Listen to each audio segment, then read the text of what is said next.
നമസ്കാരം. നമ്മൾ പുതിയ കാര്യങ്ങൾ പഠിക്കുന്നത് എങ്ങനെ എളുപ്പമാക്കാം എന്നെപ്പോഴെങ്കിലും ചിന്തിച്ചിട്ടുണ്ടോ? ഉണ്ടെങ്കിൽ ഇന്ന് നമ്മൾ സംസാരിക്കാൻ പോകുന്നത് അതിനെക്കുറിച്ചാണ്.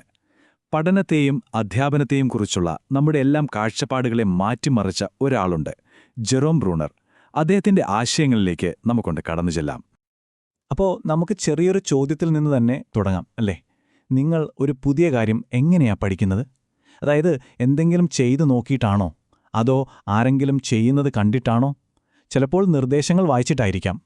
ഈ ചോദ്യത്തിനുള്ള നിങ്ങളുടെ ഉത്തരം നമ്മുടെയൊക്കെ മനസ്സ് എങ്ങനെയാണ് പ്രവർത്തിക്കുന്നത് എന്നതിൻ്റെ ഒരു വലിയ രഹസ്യം തുറന്നു തരും എന്നാണ് ജെറോം ബ്രൂണർ പറയുന്നത്.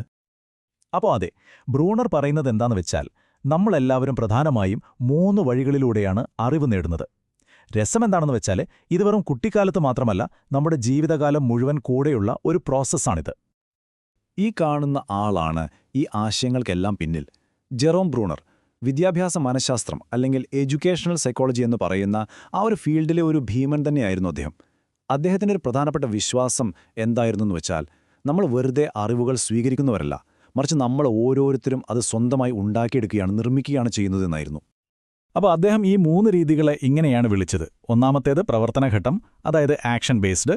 രണ്ടാമത്തേത് ബിംബനഘട്ടം, ഇമേജ് ബേസ്ഡ്. പിന്നെ മൂന്നാമത്തേത് പ്രതീകാത്മക ഘട്ടം, അതായത് ലാംഗ്വേജ് ബേസ്ഡ്. സാധാരണയായി നമ്മുടെ വളർച്ചയിൽ ഈ ഒരു ഓർഡറിലാണ് നമ്മൾ കാര്യങ്ങൾ പഠിച്ചു വരുന്നത്. ഇനി ഇത് കുറച്ചുകൂടി ലളിതമായിട്ട് നോക്കാം. പ്രവർത്തനഘട്ടം പേര് സൂചിപ്പിക്കുന്നത് പോലെ തന്നെ കാര്യങ്ങൾ നേരിട്ട് ചെയ്ത് പഠിക്കുന്ന രീതിയാണ്. ഒരു കുഞ്ഞ് കിലുക്കാമ്പെട്ടി കുലുക്കി അതിൻ്റെ ശബ്ദം കേൾക്കുന്നത് ഓർത്താൽ മതി. അടുത്തത് ബിംബനഘട്ടം, അതായത് മനസ്സിലൊരു ചിത്രം രൂപപ്പെടുത്തി പഠിക്കുന്നത്. ഒരു ഫോട്ടോ കാണുമ്പോഴേക്കും നമ്മുടെ കൂട്ടുകാരൻ്റെ മുഖം ഓർമ്മ വരുന്നത് പോലെ. അവസാനത്തേതാണ് പ്രതീകാത്മക ഘട്ടം. അവിടെയാണ് ഭാഷയും ചിഹ്നങ്ങളുമൊക്കെ വരുന്നത്. E=mc² എന്നൊക്കെ പറയുമ്പോൾ നമ്മൾ ആ ഫോർമുല മനസ്സിലാക്കുന്നില്ലേ? അതാണ് സംഭവം. ഇനി ഏറ്റവും രസകരമായൊരു കാര്യം പറയാം. ഇത് കുട്ടികൾക്ക് മാത്രമുള്ള ഒന്നല്ല.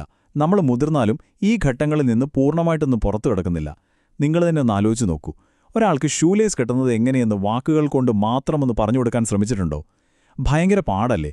നമ്മൾ അറിയാതെ തന്നെ കൈകൊണ്ട് കെട്ടുന്നത് പോലെ കാണിച്ചു പോകും. അതാണ് മുതിർന്നവരിലെ പ്രവർത്തനഘട്ടം.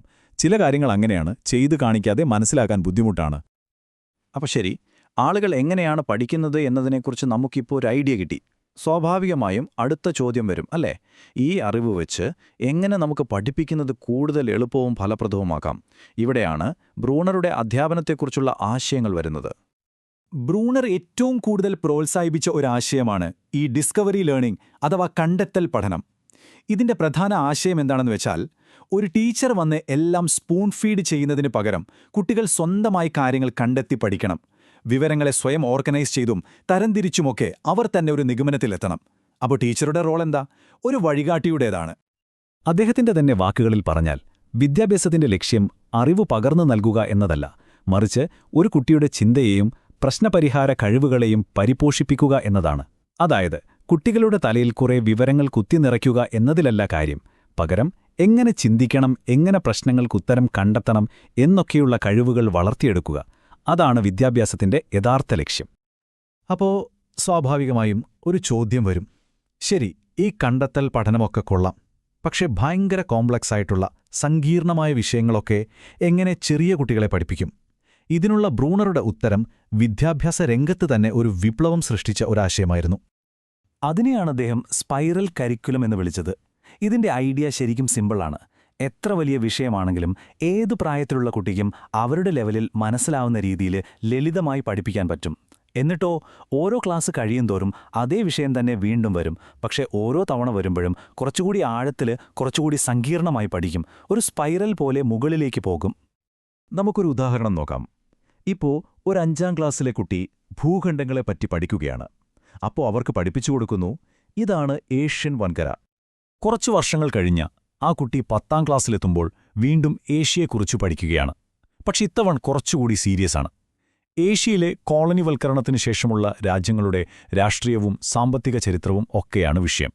കണ്ടില്ലേ?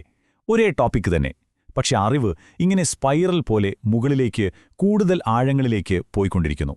ഇതാണ് സ്പൈറൽ കരിക്കുലം. അപ്പോൾ ഇങ്ങനെ ഉയർന്ന തലങ്ങളിലേക്ക് ചിന്തിക്കാനും കാര്യങ്ങൾ മനസ്സിലാക്കാനും നമുക്ക് ഏറ്റവും അത്യാവശ്യമായ ഒരു ടൂളുണ്ട്. ബ്രൂണർ അതിന് വലിയ പ്രാധാന്യം കൊടുത്തു. അതാണ് ഭാഷ. ബ്രൂണർ പറഞ്ഞത് ഭാഷയാണ് വൈജ്ഞാനിക വികാസത്തിന്റെ സുവർണ താക്കോലെന്നാണ്. അതായത് നമ്മുടെ ചിന്തകളെ ഉയർന്ന തലത്തിലേക്ക് കൊണ്ടുപോകാനുള്ള ഒരു മാസ്റ്റർ കീയാണ് ലാംഗ്വേജ്.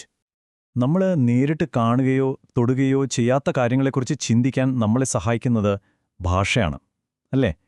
നീതി, ജനാധിപത്യം, സ്നേഹം ഇങ്ങനെയുള്ള വലിയ വലിയ ആശയങ്ങളെപ്പറ്റിയൊക്കെ നമുക്ക് സംസാരിക്കാനും ചിന്തിക്കാനും കഴിയുന്നത് ഭാഷയുള്ളതുകൊണ്ടാണ്.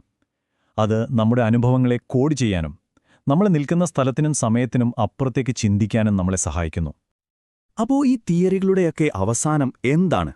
എന്തിനാണിതെല്ലാം? ബ്രൂണറുടെ ഈ വിദ്യാഭ്യാസ സമ്പ്രദായം കൊണ്ട് അദ്ദേഹം എന്താണ് ശരിക്കും ലക്ഷ്യം വെച്ചത്? എങ്ങനെയുള്ള ആളുകളെയാണ് അദ്ദേഹം ഉണ്ടാക്കാൻ ആഗ്രഹിച്ചത്? അദ്ദേഹത്തിന്റെ ആത്യന്തികമായ ലക്ഷ്യം ഒന്നേ ഉണ്ടായിരുന്നുള്ളൂ: സ്വയം പര്യാപ്തരായ പഠിതാക്കളെ, അതായത് ഓട്ടോണമസ് ലേണേഴ്സിനെ സൃഷ്ടിക്കുക. വേറൊരു രീതിയിൽ പറഞ്ഞാൽ പഠിക്കാൻ പഠിപ്പിക്കുക. സ്കൂളിൽ നിന്ന് പഠിച്ചിറങ്ങിക്കഴിഞ്ഞാലും ജീവിതകാലം മുഴുവൻ സ്വന്തമായി പുതിയ കാര്യങ്ങൾ പഠിക്കാൻ കഴിവുള്ള ഒരു തലമുറയെ ഉണ്ടാക്കിയെടുക്കുക. അതായിരുന്നു സ്വപ്നം. ബ്രൂണറുടെ ഈ ആശയങ്ങളൊന്നും വെറുതെ തിയറി പറഞ്ഞുപോയ ഒന്നല്ല. അവയ്ക്ക് ഇന്നും അത്രയേറെ പ്രാധാന്യമുണ്ട്. അതിനൊരു തെളിവാണിത് കാണുന്നത്.